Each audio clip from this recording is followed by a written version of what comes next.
पर्छ। अब त पैसा कमाउनु पर्छ, खूब कमाएर खूब रमाउनु पर्छ। अब त पैसा कमाउनु पर्छ, सार्थक अब त पैसा कमाउनु पर्छ।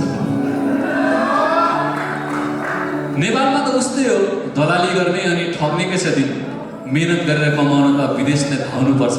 अब त पैसा कमाउनु पर्छ, खूब कमाउनु पर्छ अनि मजाले रमाउनु पर्छ। अब त पैसा कमाउनु पर्छ। खाडी जाउँ यत्रो पढ्या छ मनले मान्दैन। खाडी जाउँ यत्रो पढ्या छ मनले मान्दैन। अमेरिका अस्ट्रेलिया जाउँ बाउ बाजेको सम्पत्तिलाई तान्दैन। बल्ल तल घर ढितो राखी कागज पत्र बनाउन 17 चोटि चक्कर काटी विदेश छिर्ने सपनासँग परिवार छोड्ने दुःख साटी बल्ल बल्ल अस्ट्रेलिया अप्लाई गरे।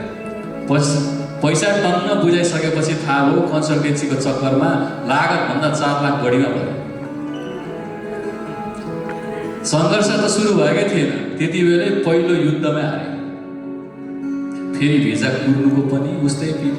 बरु टाउको कपाल गर्न सजिलो हुन्छ, प्रतीक्षाको दिन गर्न त्यति गाह्रो लाग्दो रहेछ। जति जति हाई कमिसनबाट डिसिसन आउला भन्नु त्यति धैर्यता मबाट टाढा भाग्दो गर्दो रहेछ। प्राय शान्त बस्ने म ती भिजा कुर्ने दिनहरूमा अशान्तको आलोहरू झगडा गर्दै गर्दै अगाडि बढ्दो रहेछ। युद्ध जिते झैँ लाग्यो। आज मेरो सबैभन्दा बलियो दुश्मनलाई बेसरी पिटे झैँ लाग्यो। युद्ध जिते झैँ लाग्यो जब थाहा पाएँ भिजा आयो। अब त म पनि अस्ट्रेलिया उड्नुपर्छ। अब त पैसा कमाउनु पर्छ, खूब कमाएर खूब रमाउनु पर्छ। अब त पैसा कमाउनु पर्छ। पहिल्यै कन्सल्टेन्सीबाट ठगिएको चेत नखोलेको म फेरि महँगो टिकटमा ठोकिन गयो। प्लेन चढ्यो आइयो खुत्त ब्याग फालेर सिधै ओपेरा हाउसतिर लाग्यो।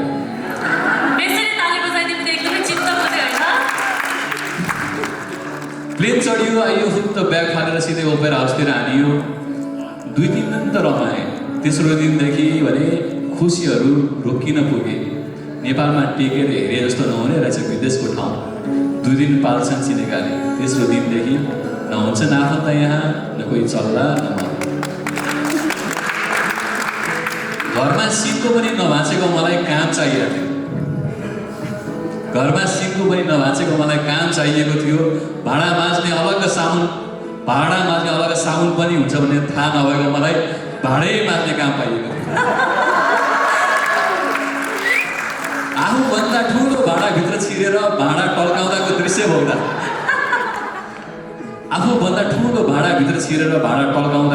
भोग्दा टल्किएको सहरको अगाडि फोटोमा देखिएको दृश्यले कसरी झुक्काइरहेको छ भन्ने बल्ल महसुस गराउँछ। तत्क्षण नै विदेश आएको, स्टारबक्स खाएको सब एक्साइटमेन्ट त्यही हराउँछ। एक गर्दै अनेक दुःखले एक्कासी यसरी हेर्दा आवाज ननिकालिकन चिच्चाइ मन कराउँछ। तुरुन्तै घर फर्किन मन लाग्छ। उता धितो राखेर घरको ऋण र ब्याजले मस्तिष्क डराउँछ। घरको आश, ऋणको भारी अनि सपनाको बोझले फेरि हात खुट्टा बाँधिएर यतैतिर लडाउँछ। चाही नचाही पनि त्यही ठाउँमा फेरि एकपल्ट सडाउँछ। फेरि थोरै समय अनि ज्यादा व्यस्तताको बिचमा दुःखै गरेर पनि पढ्नुपर्छ।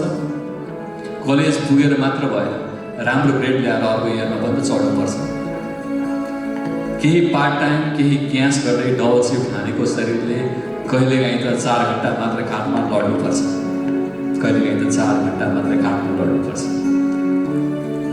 चाही नचाही यस्तै दिन अनि यस्तै दिनचर्यामा सर्नुपर्छ। बल्ल दुःखै गरी पढाइ सकिन्छ। अब टिआर पाइन्छ। फुल टाइम काम हानिन्छ, पिआरमा गइन्छ। यतिन्जेल त कमाएको पनि बचाइएन। अब त पैसा कमाउनु पर्छ, खूब कमाएर खूब रमाउनु पर्छ। अब त पैसा कमाउनु पर्छ। ठ्याक्कै त्यो बेला अर्को आपतले घेरिन्छ। छिट्टै लागु हुने गरी नयाँ फेरिन्छ। ठ्याक्कै ठ्याक्कै त्यही बेला अर्को आपतले घेरिन्छ, छिट्टै लागु हुने गरी नयाँ नियम फेरिन्छ। अब त आफूले पढेको विषयले पिआर नपाउने रे, खबर सुन्दा दाहिने मुटु समेत छिरिन्छ। 4-5 वर्षदेखि दुःख गरेर गल्ली गल्ली आफ्नो बनाइसकेको ठाउँमा अब बस्न पाइन्न रे। 4-5 वर्ष दुःख गरेर गल्ली गल्ली आफ्नो बनाइसकेको ठाउँमा अब बस्न पाइन्न रे। सिटीमा बसेकोलाई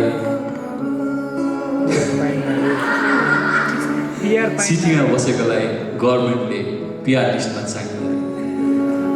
देश छोडेर आउँदा जस्तो पीडा लिएर बसेको, आफू रहेको सहर छोडेर रिज्न जानु पर्दा त्यही पीडा मनमा पर्न पीर पर्छ रे। भएको काम, बसेको घर अनि साथीभाइको माहौल छोडेर मात्रै पिआरको लागि पोइन्ट्स बढ्छ रे। आफ्नो पीडाले पिआर नहुने भएपछि आफ्नो पढाइ पनि छान्नुपर्छ र अर्को तनाव जसरी दिमागमा डेरो जमाएर बसेको छ, त्यसरी फेरि अर्को कालो डेरोले दिमागमा डेरो जमायो। आरण्य भएर पनि पट्याएर डिपेन्डमा बस्ने कि क्या हो भने एकछिन त मन भित्रभित्र खुब रमायो। तर नर्सको पनि आफ्नै कथा, उसले त पढाइ बेग्लै होला, काम बेग्लै होला, भोगेको व्यथा उसले त हो। उसले पनि अनगिन्ती काला दिनहरू जिएकी होले, पानीभन्दा बढी आफ्नो आँसु पिएकी होले। हुन पनि विदेशी भूमिमा को चाहिँ यस्तो छ जसको सङ्घर्ष हुँदैन होला? छोरा मान्छे र छोरी मान्छे को चाहिँ यस्तो छ जो भकानिएर एकान्तमा रोएको हुँदैन होला? अब बल्ल बल्ल पिआर पाएको दाइले पनि केही कमाएर नेपाल फर्किँला भनेर रिजनलबाट सिटी पसेका छन्। अब बल्ल बल्ल पिआर पाएका दाइले पनि केही कमाएर नेपाल फर्किँला भनेर रिजनलबाट सिटी पसेका छन्। अब त रमाउला, मजाले कमाउला भनेर बुढो बुढो मरी धसेका छन्। मोर्गेज दिए 20,000 डाउन पेमेन्टमा, बाँकी ब्याङ्कको लोन चुकाउनको लागि भयो नि यतै बसेका छन्। छोरा छोरी भयो, अब बच्चालाई कहाँ नेपाल लिएर जान सकिन्छ र? यिनीहरूले जान्दैनन् भन्दै यतै अस्ट्रेलियामा बेसरी फसेका छन्। यतै अस्ट्रेलियामा बेसरी फसेका छन्। अब अन्तिम छ, यी सब देख्दा देख्दै पनि, भोग्दा भोग्दै पनि नेपालमा रहेको भाइ बहिनीलाई सम्झाउन सक्दिनँ। यी सब देख्दा देख्दै पनि, भोग्दा भोग्दै पनि नेपालमा रहेको भाइ बहिनीलाई सम्झाउन सक्दिनँ। दुःख सुनायो, आफू गयो, हामीलाई नआइज भन्छ डाड्यो भनेको सुन्न सक्छ।